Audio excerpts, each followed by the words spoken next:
I have to say, coming to you live from Doha, it's been a long time since I've been back in Qatar, and over the weekend we had the chance to sit down with some really exciting guests. We had the Turkish foreign minister, the Qatari foreign minister as well, and in exclusive conversations. We also spoke to the former White House press secretary, Sean Spicer, and he even weighed in on just how well he thinks President Trump is doing, and he gave him a grade. We'll get a little later in the show, we'll bring you that, but I have to talk now about what we spoke to the Qatari foreign minister about. Certainly we were talking about the GCC crisis. We were also talking about the death of Jamal Khashoggi. I asked him about Qatar's foreign policy. I said a lot of people would say that Al Jazeera is the foreign policy of Qatar, and he weighed in on what he thinks is going to happen next. Let's listen into what he had to say to me.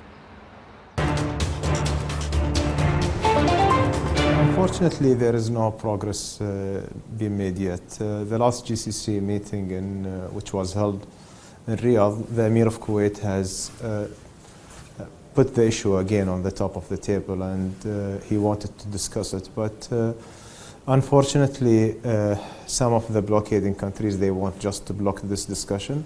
The Saudi came back, who came at the end as a conclusion to, if there are any suggestions by the Emir of Kuwait, to be sent to the Secretariat for to further the process.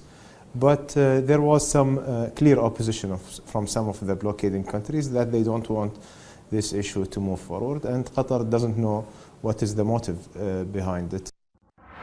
That was Qatar's foreign minister weighing in there on this crisis that has gripped the GCC countries over the last couple of years, basically pitting Saudi Arabia and the UAE versus Qatar. And Oman and Kuwait, of course, have really been trying to continue mediating this conversation, but they're just not getting very far. We've seen pressure from both of President Trump's secretaries of state as well, Mike Pompeo as well as Rex Tillerson, trying to get these two to come back to the table. But there's been a great deal of recalcitrance. There just haven't been any movement. And the Qatari foreign minister, they're telling me that they just haven't seen any give and take from Saudi Arabia so far. And you'll remember, of course, the Emir of Qatar was invited to Saudi Arabia just a week or so ago for the GCC meeting. He did not attend. And also, of course, just a week or so ago, I was speaking exclusively to Qatar's energy minister, and when he was telling me, hey, you know, we just don't think that OPEC's that relevant anymore, and our voice wasn't really relevant either. So their decision to remove themselves as a member of OPEC, of course, really shaking that organization as well. So a lot of things happening on this side of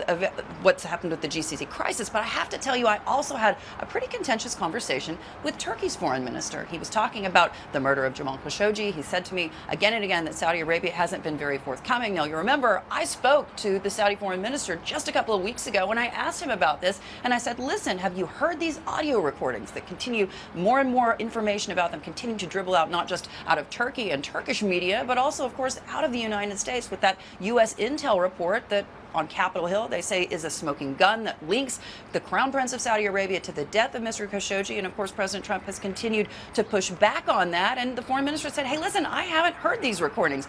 The Turkish foreign minister said the Saudis that came to investigate what happened to this man did get a chance to hear this audio. Even if the foreign minister says he hasn't, maybe he hasn't. But we have to say that we still haven't heard enough from Saudi Arabia. Let's listen in. Cutting people in pieces is something else, and premeditated murder is something else.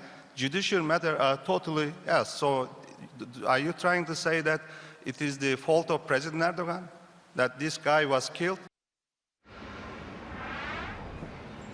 So that was Turkey's foreign minister essentially saying there to me, in response to my question, I questioned him several times, Nancy, about journalist freedoms in Turkey and the fact that President Erdogan has again and again really pressed Saudi Arabia when it comes to what happened to Mr. Khashoggi. And I said, well, but at the same time, Turkey does not exactly have a stellar record when it comes to press freedom and to journalists. And I said, doesn't that make Mr. Erdogan a bit of a hypocrite? And he was really pushing back there and saying, hey, listen, you know, it's one thing to put people in jail and it's another thing to murder them. So it was a pretty contentious conversation. All of this, of course, taking place right here in Doha at their forum. Nancy?